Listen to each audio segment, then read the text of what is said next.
I was able to teach these individuals the entire Braille alphabet in less than 4 hours.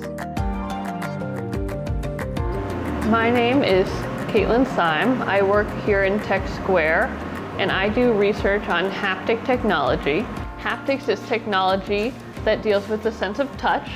I actually apply haptics to learning and cognition. I examine what people can learn through their sense of touch.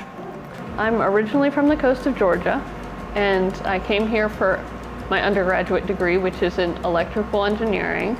I actually won a scholarship from Google, got to go out there and hear a bunch of presentations.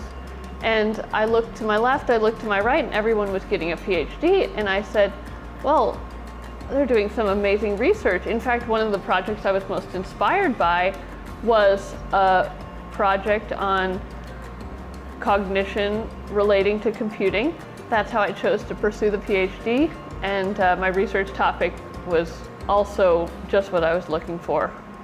Maybe you're wearing a smartwatch, and the smartwatch could be tapping your wrist with a little vibration, as you know smartwatches can do, and say it's tapping a rhythm on your wrist. Even though you're focused on what you're doing on your phone, you'll still passively learn that rhythm through your sense of touch.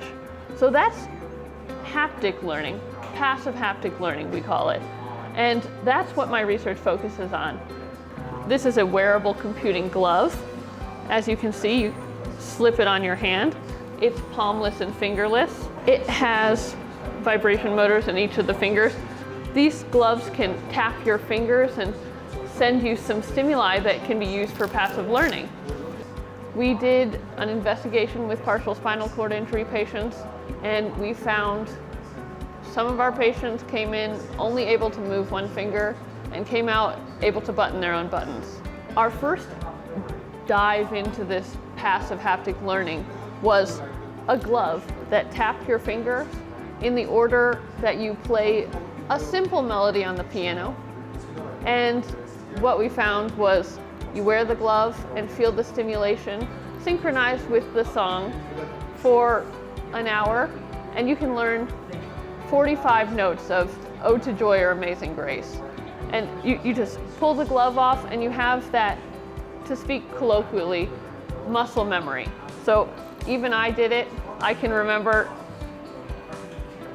I still have the feeling of the taps in my fingers, even though I know nothing about piano. My next investigation was into a system that might help people who are visually impaired or blind learn Braille. Half of blind or visually impaired school children are considered non-readers, so they're considered illiterate. Braille is their language. Maybe a piece of technology can make it easier to learn Braille, even if they can't get access to education. And so I did an investigation where I created a 2-glove system, provided some tactile stimulation, and kind of chunked learning to make it easily accessible and understandable.